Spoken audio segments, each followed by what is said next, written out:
punya resolusi DAPS tahun 2024 itu DAPS lebih berkicau gitu ya. Berkicau. Podcast Sedap, Statistik Edukasi DAPS.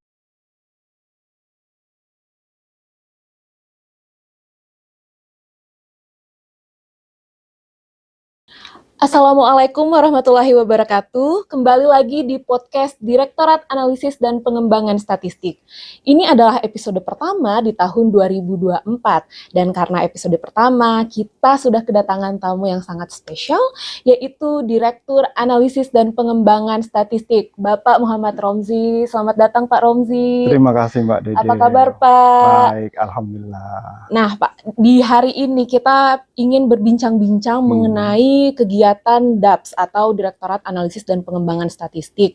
Nah, saya yakin semua orang mungkin sudah paham apa tupoksi kita, tapi kita mau lebih mempromosikan nih.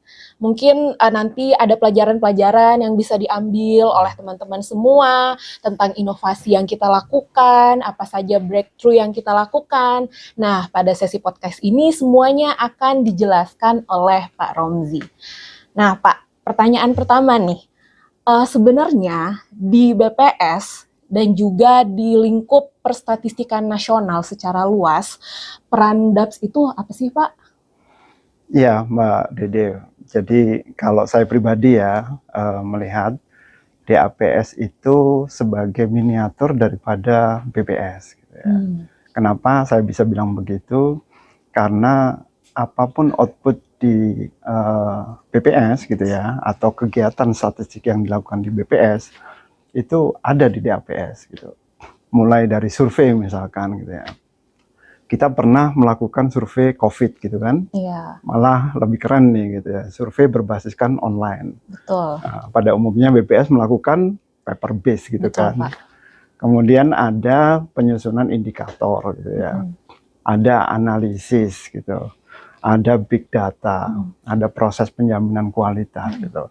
Ada banyak yang kita lakukan. Yang sama persis seperti yang dilakukan oleh BPS. Jadi kalau saya berpikirnya gimana caranya bisa menjadikan BPS itu sebagai ideal lab gitu ya di BPS gitu. DAPS-nya gitu ya. Jadi statistik incubator gitu ya. Inkubasi segala macam kegiatan inovasi, baik itu prosesnya gitu ya maupun output ya yang dihasilkan nanti itu bisa mewarnai BPS gitu. Itu ya visi gitu ya, mimpi saya gitu. Jadi mungkin saya sering menyebut istilah protect the core, unlock the edge gitu ya. Jadi protect the core itu kita mencoba mengawal kualitas daripada proses statistik yang dihasilkan, yang kita lakukan gitu ya. Kemudian dari proses ini menghasilkan output gitu kan. Nah, bagaimana output ini gitu, itu kita coba gali menjadi insight yang bisa memberikan manfaat buat eksternal gitu ya.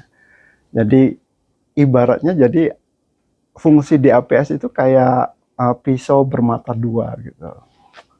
Jadi ke dalam itu bisa mewarnai proses statistik yang berkualitas gitu ya. Keluar bisa memberikan insight yang bermanfaat buat masyarakat gitu.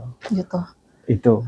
Berarti sentral sekali ya Pak ya. Benar banget. Dari di dalam mengawal kualitas, kemudian di luar kita juga aktif memberikan insight gitu Pak ya. Betul. Jadi harapannya Mbak Dede gitu, apa yang kita lakukan ini selain mewarnai di dalam BPS gitu ya. Ini juga kita promosikan supaya mewarnai kementerian lembaga, dinas gitu ya, supaya perstatistikan di negeri ini gitu ya, itu kualitasnya bagus, kemudian outputnya itu bisa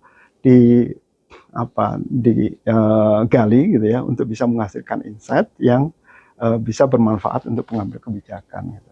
Dan itu semua tergambar di kegiatan tahun 2024 ya Pak ya? Di DAPS Di ya. DAPS. Iya. Karena kan kita di DAPS sendiri, saya sebagai juga meaning makers. Oh iya Pak, nah Ya. teman-teman semua kalau di DAPS itu, pegawai yang ada di DAPS, pegawai BPS yang ada di DAPS itu disebut dengan istilah meaning makers. Nah itu apa Benar. sih Pak meaning makers? Kan Iya. istilahnya dari Pak Romzi ya Pak ya. Nah itu gimana Pak tuh? Ya, sebenarnya sederhana. Saya yakin kita semua hidup itu diciptakan untuk bisa memberikan manfaat gitu. Jadi meaning itu artinya manfaat. Maker itu ya kita harus memberikan manfaat itu. Gitu. Jadi saya memanggil itu sebagai pengingat gitu Mbak Dede pada kita semua gitu ya.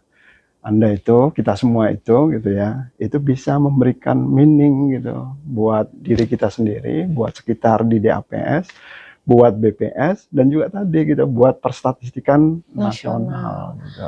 Berarti setiap hari kita ke kantor, kita udah terpatri nih di dalam hati bahwa Benar. nanti kita akan membuat sesuatu yang berarti, entah Benar. itu untuk dalam institusi dan juga untuk di luar Di luar institusi gitu ya institusi, Pak ya. Nah, tadi juga sempat disinggung oleh Pak Romzi, di DAPS itu ada banyak kegiatan. Nah, sama seperti kita semua ya, di tahun baru ini pasti di tahun baru biasanya kita punya resolusi gitu. Nah, kalau di DAPS sendiri ada resolusi nggak sih Pak? Ada dong, nggak mau ketinggalan, nggak mau kalah lah sama Iya, yang lain. apa tuh Pak?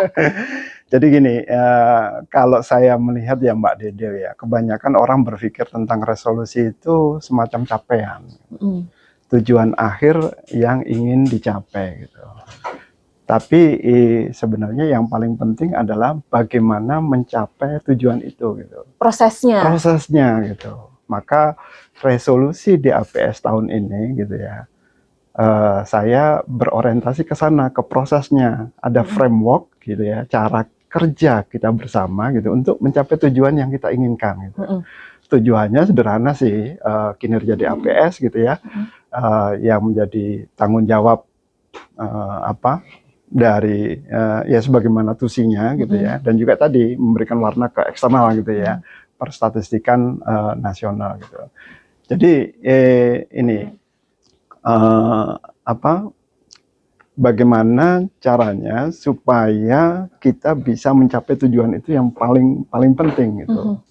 Jadi kami Bapak Ibu teman-teman semuanya gitu ya, punya resolusi DAPS tahun 2024 itu DAPS lebih berkicau gitu ya. Berkicau. Berkicau. Apa tuh gitu Pak ya. berkicau? Kalau saya kan berkicau tuh berarti banyak ngomong, nggak gitu kan Pak? Nanti jadi talk only no action gitu. Nah, gimana sih Pak berkicau itu? Tapi kalau berkicaunya seperti burung itu kan bikin tentram, bikin nyaman gitu ya, damai gitu. Ya sederhananya seperti itu sih gitu. Punya arti itu juga gitu ya. Itu bagaimana caranya apapun yang kita lakukan, baik ucapan, tindakan atau yang DAPS keluarkan gitu ya, itu memberikan kedamaian gitu ya, memberikan suasana yang enak gitu ya bagi ini gitu. Tapi itu akronim nggak sih Pak? Berkicau itu? Iya tentu ya. Iya. Apa Jadi tuh, berkicau itu pertama bernya itu berbudaya ikro gitu ya.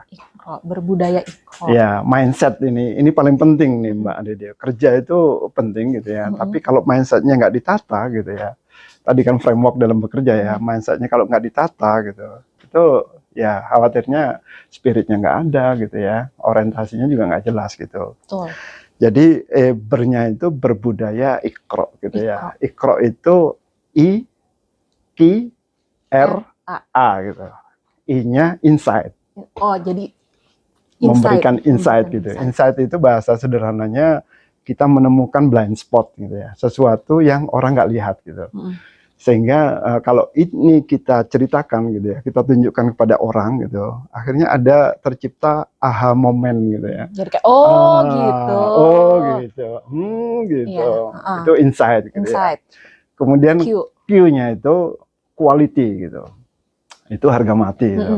Itu makanya DAPS selalu dikenal ya penjamin kualitas gitu. Apa-apa kualitas. Padahal sebenarnya bicara kualitas itu yang menjamin adalah penanggung jawab kegiatan Betul. yang paling paham gitu. Tapi kita membangun instrumen itu gitu. Hmm. Kita membangun budaya gitu ya dari kita gitu.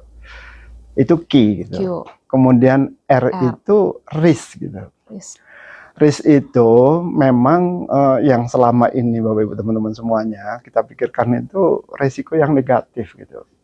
Memang resiko terukur yang berdampak negatif seperti capaian yang enggak tercapai gitu ya. Itu perlu dipikirkan memang gitu. Tapi kalau saya melihat resiko positifnya gitu, Mbak. Contoh misalkan ya, pada saat kita mengundang narasumber bagaimana kita menulis artikel gitu ya. Itu ternyata di situ kita dapat insight nih gitu. Makanya ada kegiatan yang namanya Gains itu, Mbak. Iya, Gains. Grab Gains. the insight Grab gitu ya. the insight ya. Jadi bagaimana kita dengan cepat gitu ya bisa mendapatkan insight dari Sebuah grafik gitu ya, ya. tabel atau data statistik gitu ya. Itu menurut saya sesuatu yang baru gitu. Itu resiko positif itu kan peluang ya. Sesuatu yang baru yang akhirnya kita ini gitu. Terus resiko yang sifatnya menurut saya positif itu tata kerja tim.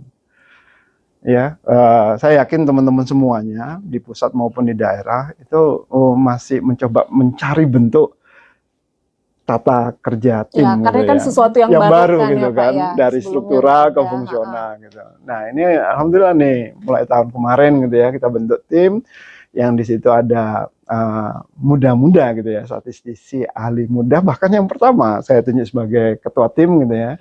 Nanti Madya itu sebagai coach gitu ya, yang memberikan arahan gitu ya, tujuannya ini. Kalau misalkan ada yang nggak perform, dia coaching gitu ya.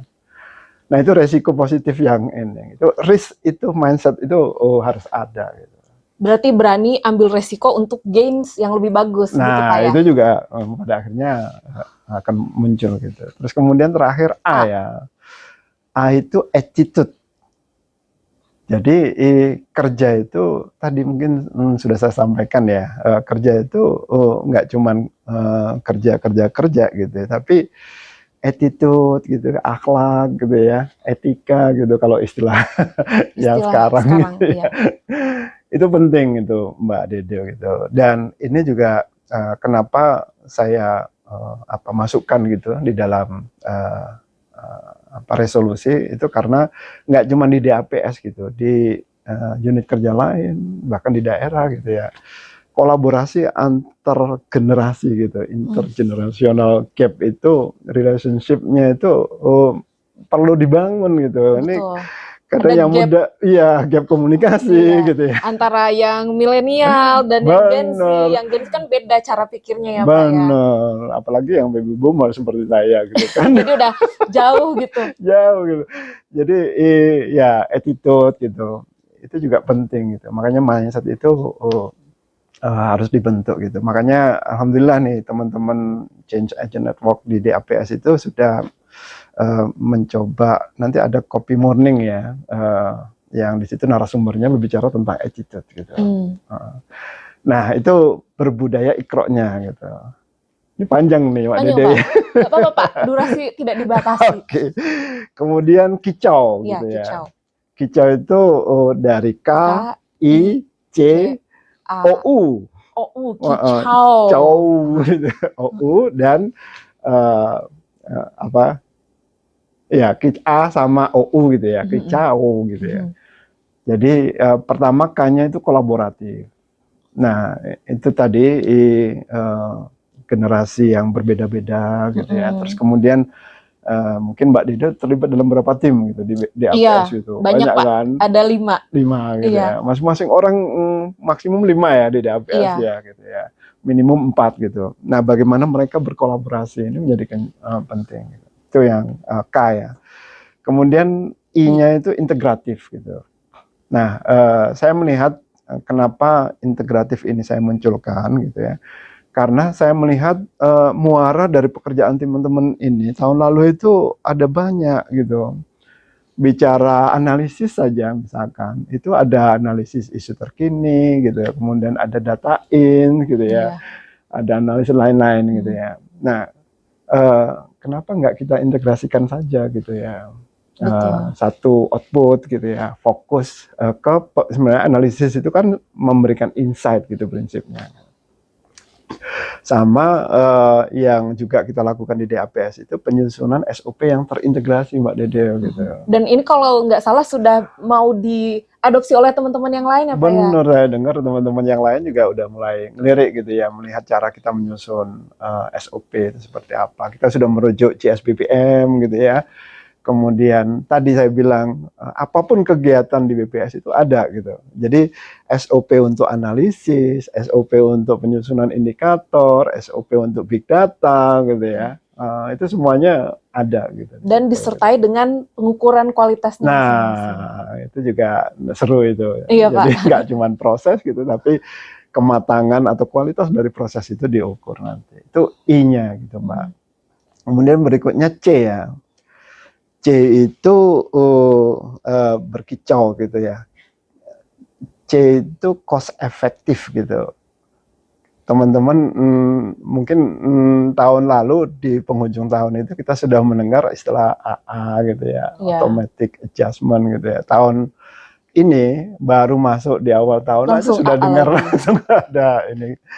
Nah, itu resiko tadi gitu kan, yang kita harus pikirkan gimana caranya supaya output tetap nggak terdampak gitu.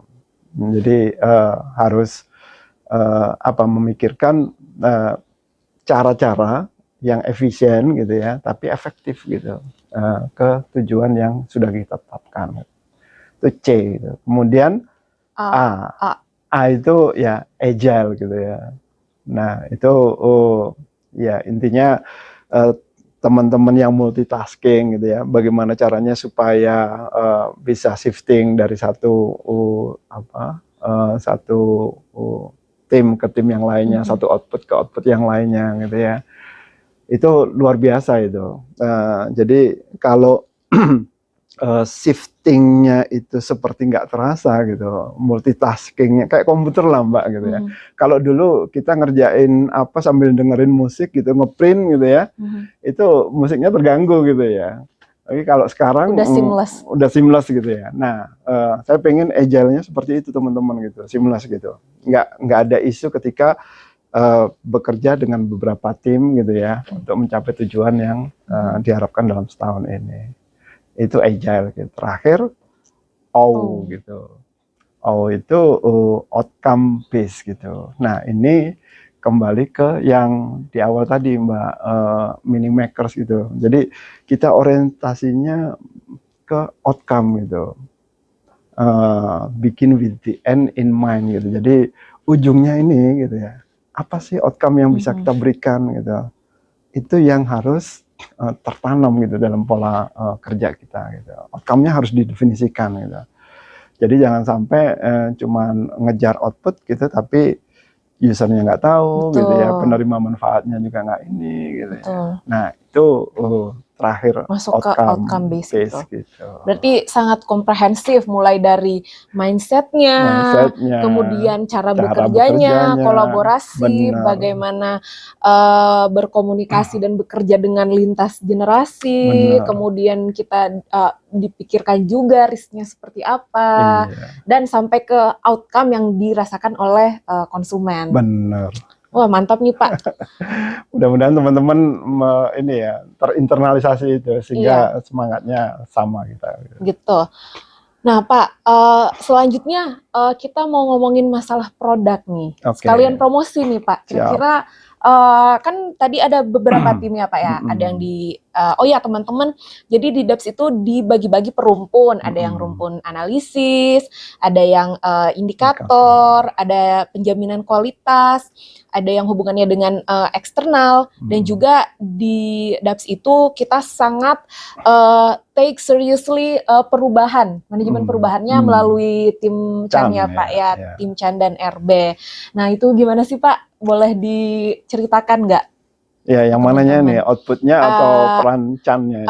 Outputnya dulu Pak, yang tadi analisis, indikator dan sebagainya. Iya, tadi benar Mbak Dede. Ada analisis, ada indikator gitu ya, ada penjaminan kualitas gitu ya, ada big data juga gitu. Jadi misalkan seperti analisis ya. Analisis itu kalau untuk kerjaan besar seperti sensus gitu ya, Bapak Ibu teman-teman semuanya, itu DAPS selalu terlibat gitu. Kayak kemarin ada analisis long form gitu ya. Mbak Dede terlibat nggak ya? Saya kebetulan tidak terlibat, ya. Pak. Ada Tapi, tim memang ya, ya. timnya. Di DAPS juga ada, di teman-teman sosial juga ada gitu ya. Jadi lintas tim gitu untuk analisis long form gitu. Kemudian ada analisis isu terkini juga. Ada Inkesra gitu. Jadi tugas DAPS dalam melakukan analisis itu sifatnya memang lintas gitu ya. Lintas sektoral gitu. Bahkan ketika kita melakukan analisis, nah ini Mbak Dede saya yakin terlibat nih, data ins gitu misalkan ya Mbak Dede. Kalau sekarang namanya cerdas. Namanya cerdas. Iya. Apa itu cerdas? Cerita data statistik untuk Indonesia. Mantap ya. Jadi ada analisis yang kita lakukan tidak hanya bersumber pada data yang selama ini dikumpulkan lewat sensus atau survei gitu ya, tapi sumber data lainnya seperti data administratif, kemudian big data gitu ya. Mbak Dede ini jago kalau untuk big data ya. Tulisannya juga ada kemarin mengkaitkan dengan ini ya, big data juga gitu. Jadi itu dianalisis itu Mbak. Gitu. Artinya kita berusaha mencoba untuk menambah value gitu ya. Ada value added gitu ya dari output statistik yang BBS hasilkan gitu ya menjadi insight gitu. Betul. Nah berikutnya indikator gitu. Indikator kalau yang rutin itu DAPS menghasilkan kayak IPM gitu ya. Ada IPG pembangunan gender, ada IDG pemberdayaan gender. Nah tahun lalu Mbak Dede gitu, ini luar biasa indikator ini pada akhirnya diadopsi oleh Bappenas gitu ya untuk dijadikan sebagai indikator strategis di RPJPN. Gitu. Jadi indeks ketimpangan gender gitu. Ini udah 5-6 tahun gitu ya, cukup panjang gitu. Alhamdulillah masa inkubasi gitu yang tadi ya, itu sudah selesai pada akhirnya lahir gitu ya, indeks ketimbangan dan dipakai gitu, dan proses sosialisasi sedang kita lakukan sekarang. Gitu. Indikator ketimpangan gender. Ada juga sih yang kita sedang lakukan kajian nih Bapak Ibu teman-teman semuanya ya untuk memperkaya wawasan kita terkait kemiskinan. Gitu. Itu apa tuh Pak? Jadi selain kemiskinan moneter yang BPS selalu hasilkan gitu ya, ada namanya multidimensional poverty index (MPI). Gitu. Jadi ini kita sudah melakukan kajian juga cukup lama nih Mbak Dede gitu. Cuman permasalahannya memang kita menunggu timing nih untuk rilis hasil kajian ini MPI. Nah kita lagi mempersiapkan timing gitu ya, mungkin nanti setelah pemerintahan yang baru sama menyiapkan amunisi gitu ya, bagaimana mengedukasi gitu, strategi advokasi ke masyarakat bahwa ini MPI ini itu pelengkap. Bukan menggantikan dari kemiskinan moneter gitu, tapi pelengkap gitu ya. Kembali lagi ke insight tadi ya Pak? Iya benar. Kalau insight-nya 360 derajat gitu kan, blind spot itu nggak ada kan. Jadi harapannya intervensi pemerintah gitu ya untuk mengambil kebijakan dalam pengentasan kemiskinan ini bisa menjadi lebih komprehensif gitu. Nah itu mimpinya. Apalagi kemarin kita melakukan pendataan dengan Reksosek gitu kan, sampai ke individu gitu kan. Jadi memang ke depan bagaimana membangun indikator yang pada akhirnya kita bisa tahu sampai ke individu supaya pembangunan itu, intervensi kebijakan itu bisa lebih berdampak gitu. Terpersonalisasi benar ke siapanya. Ke siapa dan intervensinya seperti apa. Jadi karena nggak ada solusi yang fits for all kan ya Pak bener. ya. Jadi harus bisa dilihat Bila 360 derajat tadi. kemudian apa lagi ya? Nah, bicara ke dalam nih Mbak Dede gitu ya. Itu kayaknya lebih ke eksternal kan. Ke dalam ini kualitas itu. Kita sudah monitoring kualitas sudah gitu ya. Nah, karena ini biayanya cukup besar dan mobilisasi orangnya juga tinggi gitu ya. Sementara impact-nya sebenarnya bisa digantikan dengan yang namanya quality gate gitu. Jadi quality gate ini value yang didapat itu nggak kalah besar dibandingkan monitoring kualitas. Justru gitu. itu preventif. Nah, Iya kan, iya, itu dari sejak awal proses gitu kita coba dorong supaya quality gate ini diimplementasikan. Ini kemarin internalisasi yang Perka 117 2023 dengan Pak Kecu saya memberikan materi pencerahan kepada teman-teman gitu ya. Ada workshop di pusat dan juga terakhir kemarin hari Senin itu workshop dengan teman-teman admin gigi di daerah gitu. Jadi harapannya ini semakin menjaga atau bahkan meningkatkan kualitas dari proses dan juga outputnya, Mbak Dede. Terakhir bicara kualitas, ini yang kami coba bangun itu tentang validasi data gitu. Jadi mungkin kalau ada framework atau standar dalam proses validasi mulai dari yang kecil mikro sampai ke koherensi dengan data eksternal gitu ya, baik dengan kementerian lembaga atau bahkan dengan dunia gitu ya, itu penting untuk dilihat gitu. Jadi saya sudah bentuk tim gitu untuk menyusun ini Mbak Dede gitu, mekanisme validasi data gitu ya dari terutama pada saat pengumpulan gitu. Apalagi ke depan kita mau memanfaatkan data administratif atau big data ya. Mbak Dede kan pernah melakukan kajian itu ya, pengukuran kualitas big data gitu. Betul. Kan.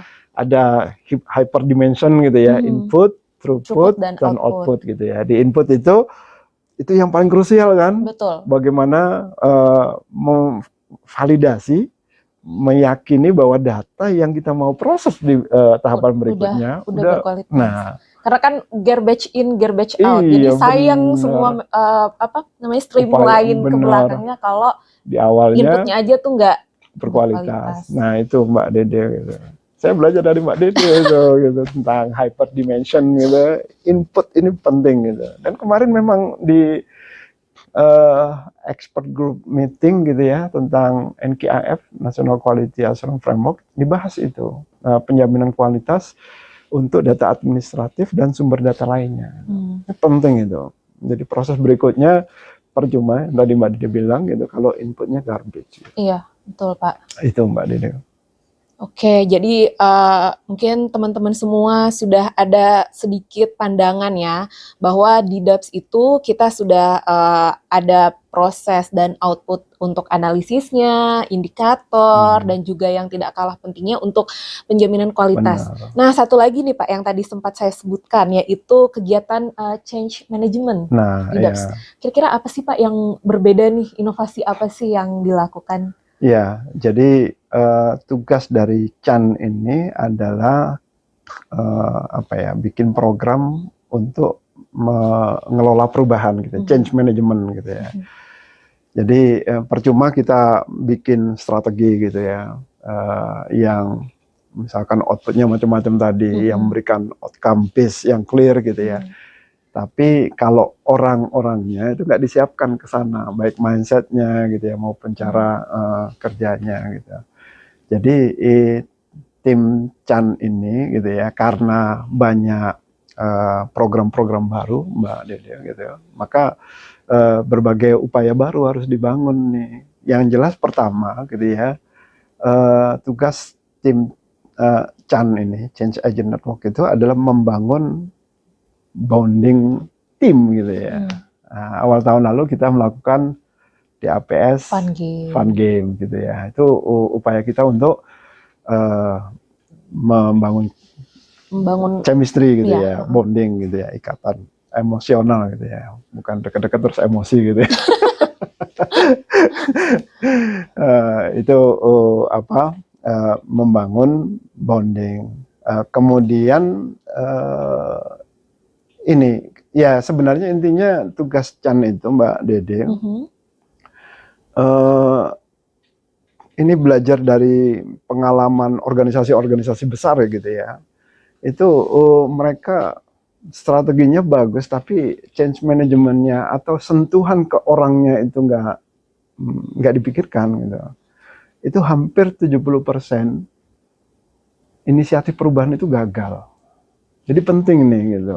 Makanya saya minta pada teman-teman Chan gitu belajar dari yang kita selalu berusaha untuk improve gitu ya.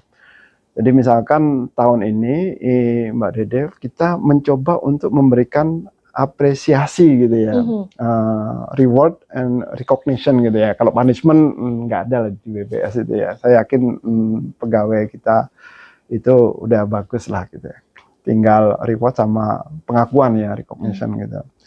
Jadi misalkan SKP-nya gitu kita berikan nilai di atas ekspektasi gitu ya. Nah harapannya nanti kalau misalkan instrumen WFA gitu ya, working from anywhere gitu ya, atau flexible working arrangement yang sedang dikaji ini kalau misalkan sudah diformalkan, nanti saya tinggal menggunakan itu memilih siapa nih yang sudah perform gitu. Dan yang perlu diingat Mbak Dede gitu ya, tadi kita selalu berbicara tim-tim gitu ya, tapi selama ini kita nggak pernah memikirkan apresiasi ke tim gitu ya.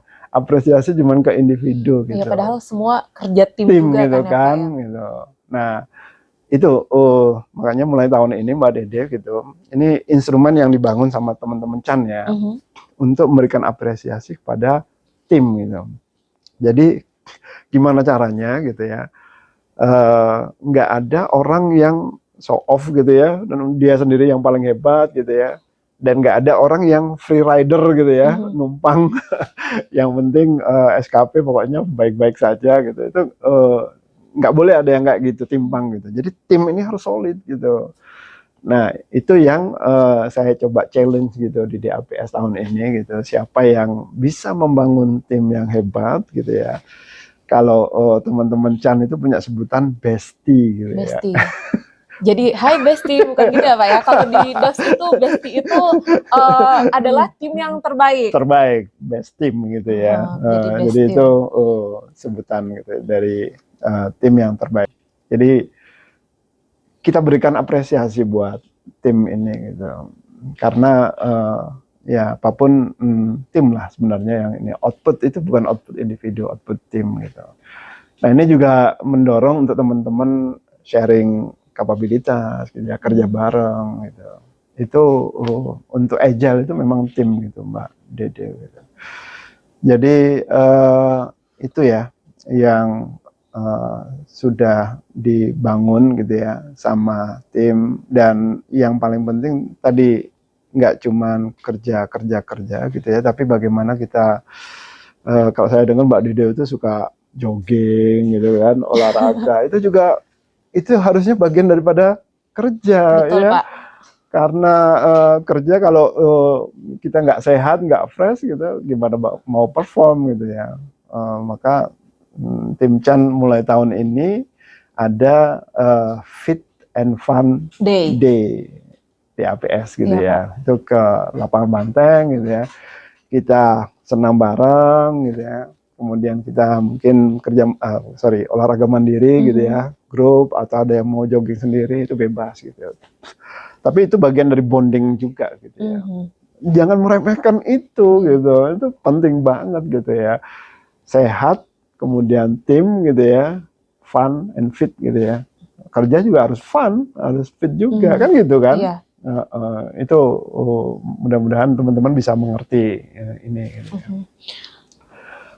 Oke Pak, nah satu lagi nih, yang terakhir, kita tuh tahun lalu ada ini breakthrough sih Pak di BPS, kalau menurut pendapat pribadi saya Pak ya, yang data storytelling challenge, dan pada akhirnya memang direcognize bahwa storytelling dan juga penyampaiannya yang kalau selama ini kan mungkin penyampaiannya hanya di publikasi dan kita sekarang ada inovasi ya Pak ya yang melalui sosmed. Nah itu gimana sih Pak perjalanannya sehingga sampai ke situ dan kira-kira yang ekspektasi untuk di tahun 2024 ini seperti apa? Iya Mbak Dede gitu. Jadi sebenarnya itu berangkat dari apa ya telaahan saya pribadi nih ya, melihat output dari DAPS khususnya yang terkait analisis itu bahasanya itu bahasa tingkat dewa gitu kan. Susah dipahami, Iya itu kurang membumi ya Pak ya? outputnya expert to expert, bukan berarti nggak ada value gitu, tapi expert to expert gitu ya. Jadi teman-teman itu mampu membangun model gitu ya, memberikan insight baru gitu ya, yang hanya dipahami, yang bisa dipahami oleh expert gitu, yang ya kerjaannya berkutat di data, statistik, analisis gitu ya. Tapi bicara insight itu harusnya ke masyarakat umum gitu ya. Pengambil kebijakan juga belum tentu ngerti tentang model gitu ya, teknik analisis statistik gitu. Nah jadi kita dan saya diskusikan sama teman-teman, kita sepakat gitu untuk membangun kapabilitas baru gitu ya di DAPS. Di masa inkubasi ini kita harus punya ini gitu ya, sesuatu yang nanti kita coba dorong gitu. Nah mimpinya sih ini menjadi masif gitu ya, karena ya cerita kemarin ya Mbak Dede pada saat kita behind the scene ya Kopi Morning gitu ya, yang mengundang pemenang gitu ya, data storytelling challenge kemarin itu. Ya ceritanya kan luar biasa gitu. Kita dapatkan bahwa mereka sendiri punya tantangan ketika berhadapan dengan user gitu. Ngomongin kemiskinan, kenapa kemiskinan itu begini gitu. Dijelaskan dengan metode penghitungannya nggak ngerti mereka. Malah gitu ya. udah mental block duluan ya Pak ya. Nah jadi itu Mbak Dede gitu. Yang mungkin bukan menutup ruang gitu ya untuk menghasilkan output yang sifatnya expert to expert tadi gitu, tapi membuka channel baru gitu untuk bisa menghasilkan insight yang mudah dipahami oleh masyarakat gitu. Nah kemarin kita belajar dengan data storytelling challenge gitu ya, kita undang dengan kita mungkin berangkat dari menilai itu kan akhirnya kita tahu ya ada expert reviewer gitu ya yang memberikan penilaian. Itu juga kita beberapa kali workshop gitu kan Mbak Dede ya. Jadi kita jadi tahu itu teman-teman gitu ya tentang storytelling itu seperti apa gitu ya. Nah jadi harapannya tahun ini Mbak Dede gitu, saya juga udah ada tim gitu kan ya tentang storytelling team gitu. Harapannya output yang dihasilkan teman-teman analisis itu bisa dikemas gitu ya dengan bahasa yang membumi gitu. Misalkan dengan carousel yang ada multi image ya yang kita nanti posting di Instagram gitu ya, atau dalam bentuk web gitu ya. Nanti kita taruh di web DAPS gitu. Jadi ini alhamdulillah awal tahun ini teman-teman gitu ya di apel paginya Pak Sestama gitu ya, itu disebut itu luar biasa gitu ya. Ada perhatian dari pimpinan gitu ya bahwa ini kapabilitas baru yang harus BPS bangun gitu ya, supaya literasi masyarakat tentang statistik itu meningkat gitu ya. Kan tadi mental block dari awal udah nolak, rumit gitu ya. Jadi nggak paham tentang pentingnya data gitu. Tapi kalau dengan bahasa-bahasa yang membumi, saya yakin nanti pada saat survei responden akan welcome gitu. Responden burden itu nggak ada gitu. Berarti stay tune ya teman-teman, nanti akan ada series carousel dan juga di web story. Jadi mungkin bisa di follow Instagramnya DAPS, dan juga nanti akan ada sesi-sesi podcast berikutnya kan ya Pak ya, untuk menjelaskan juga output-output dari DAPS, sehingga juga perlu subscribe YouTube DAPS. Oke.